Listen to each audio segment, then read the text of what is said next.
This week we are reviewing Coyote versus Acme, a movie that discovered the most dangerous Acme product of all, Warner Brothers accounting.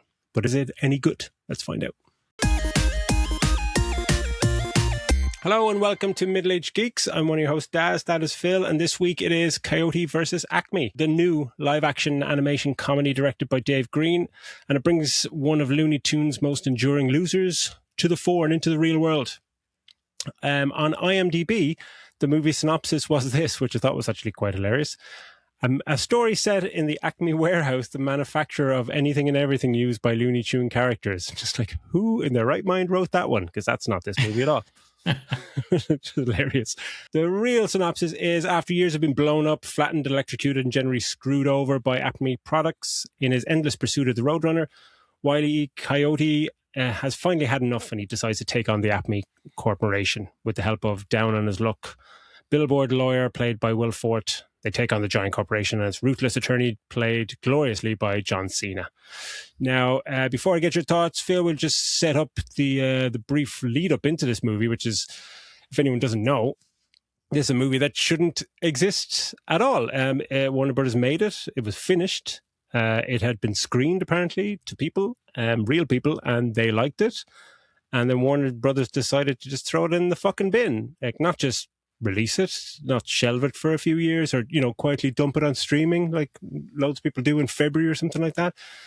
They decided to try and avail of a fucking mad tax write-off and get 30 million written off it.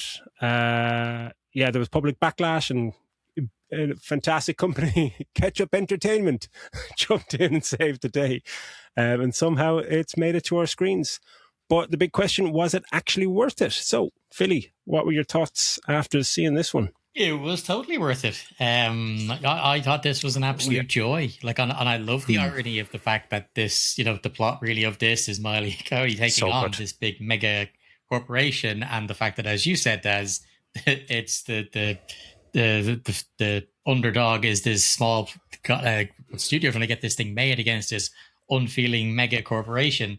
And it's great to see that Ketchup Entertainment stepped in, got the rights, and released it, because it was an absolute delight. I really, really, really enjoyed this one. I think it's the crossover between live action and cartoon, you know, mixed together. And I find most of the time is not good. I don't enjoy most of them. I don't think they're done very well.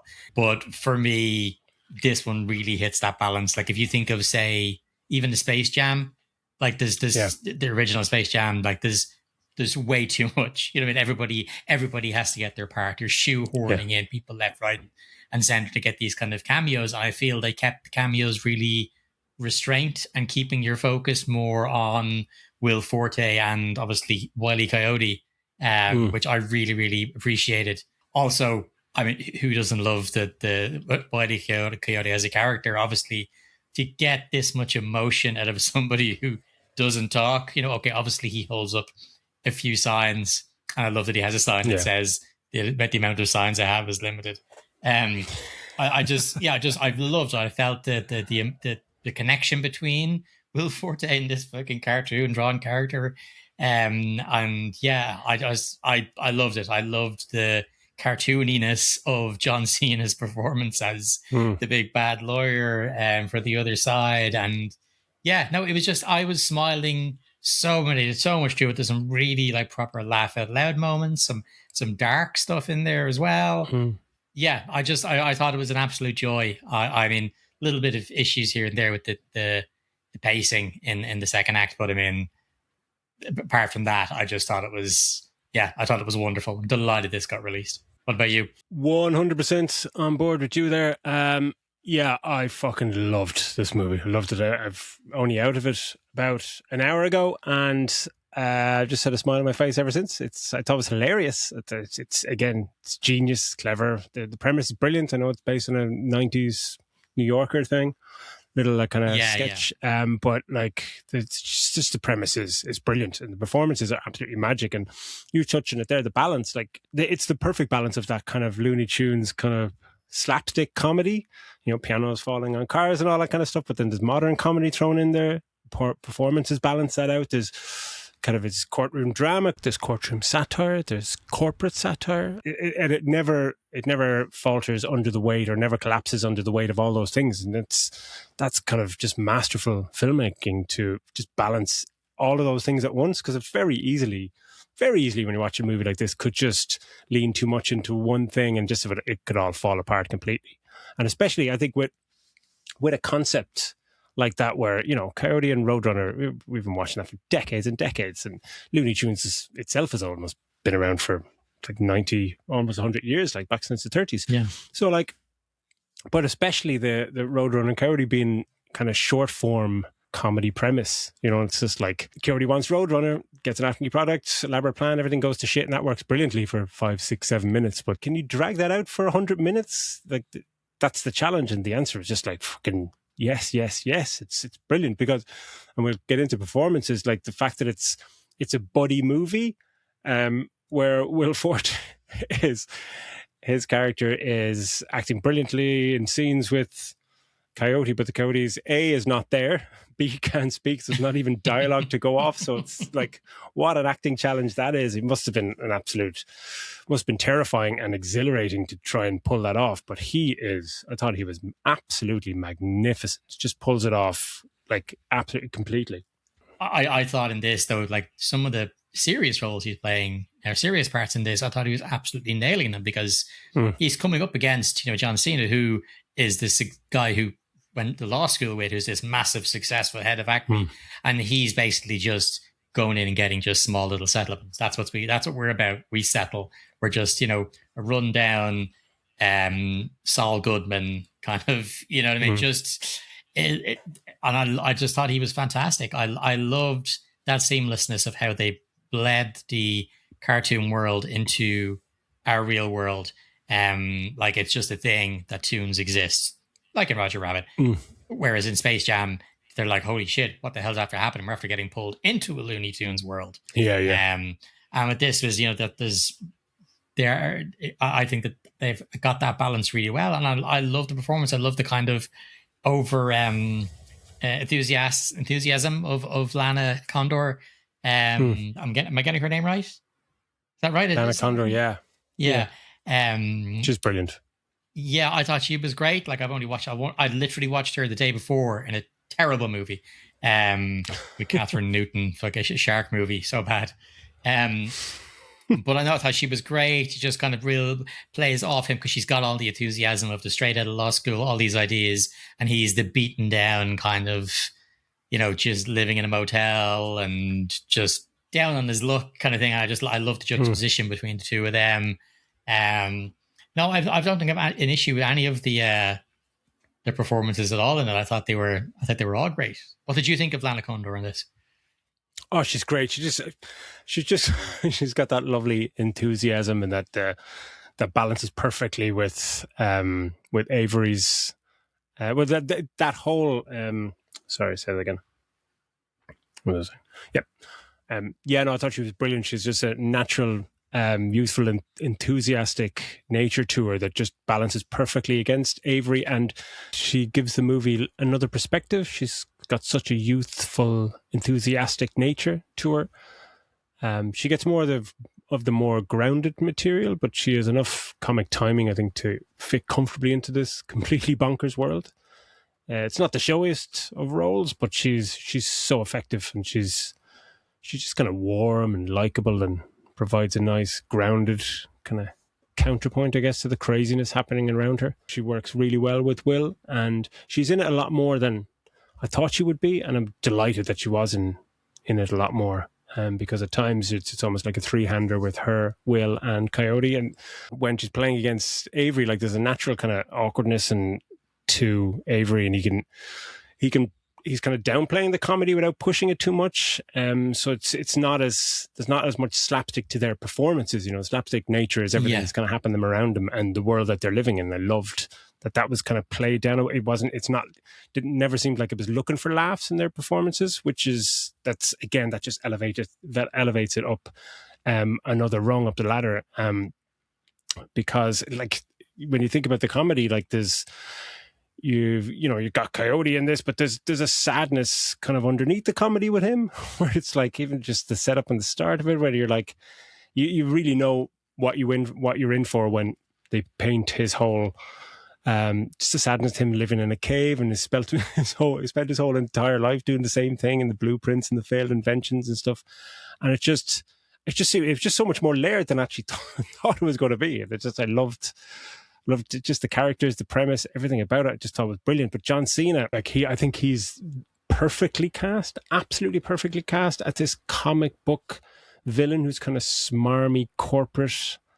He's kind of playing a dickhead, but not too much that he becomes unlikable. That cartoonish vibe is perfect with him, because I sometimes find it hard to take him seriously in movies, unless it's a Fast and Furious or a completely absurd action movie or something like Peacemaker, because he's one of those wrestlers that just doesn't look like a normal person when he's not in the wrestling ring. His neck is just like a meter wide. So he works in this scenario, and he's brilliant. I love John Cena. I just thought it was just hilarious. Like it's so funny. At times, it's just like bellowing with laughter. And then I didn't think that tearing up in a fucking Coyote movie would be on my bingo card today.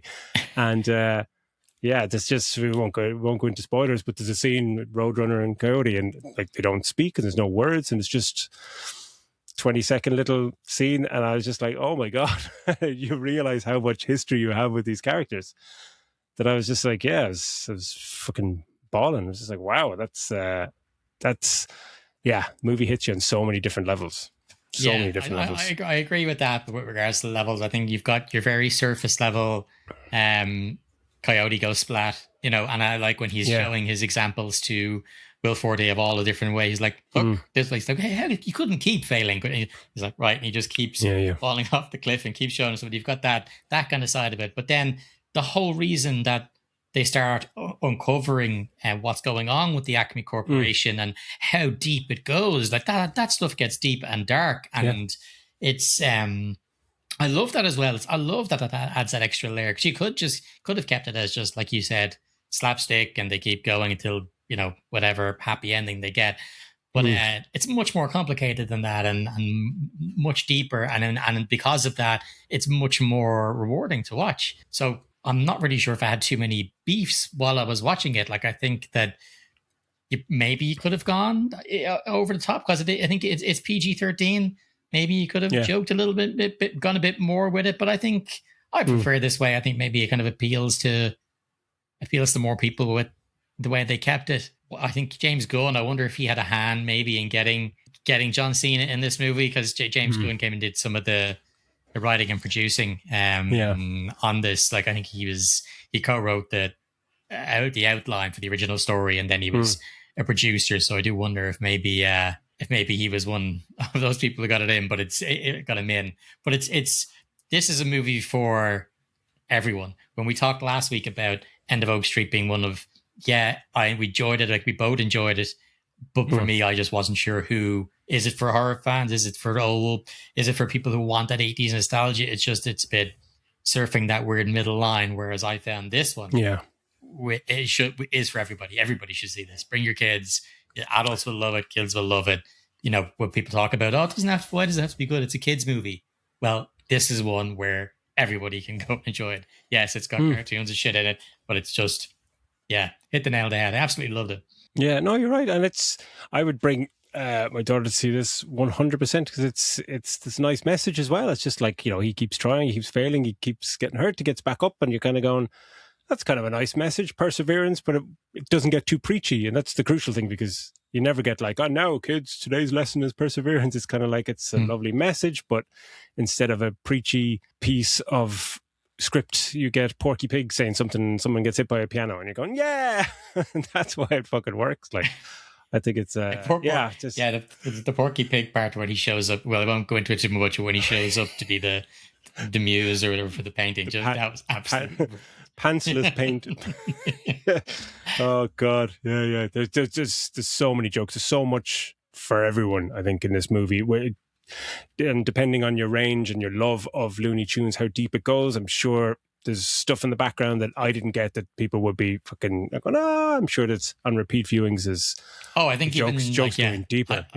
I'd say so much you went over my head as well. Like I think there's Me too. One of like even the name of like the law firm, the Avery Jones and Maltese, is a nod to like the original Looney Tunes animators. Yeah. Like Avery, Chuck Jones, and Michael Maltese. It's I'm sure there's like a billion of those in there. But yeah, like it's. I'm not really sure we can say anything more about it. No, I don't want to spoil anything. Like you touched on, I think we'll leave the spoiler section out of it. Just go see it. Yeah, it's basically a few good men by the way of Who Framed Roger Rabbit, pretty much. But yeah, let's give it a star rating. What do you think? Yeah, like I said, there's only maybe a little bit of a lag in the middle. I found in Act 2 to kind of slow down a little bit. I loved all the performances. I'm finding it hard not to give it, an incredibly high score. Like I think I am going to go 4.5 because I think it's one of my favorite movies that I've seen this year, and I think I'm absolutely over the moon that it got released and wasn't shelved forever. Absolutely, 4.5 stars from me too. I thought it was a brilliant movie. Very, very funny, surprisingly heartfelt, genuinely inventive, and I guess more importantly, it understands why people love these characters. And it's a movie that survived an absolutely ridiculous journey just to make it into the cinema.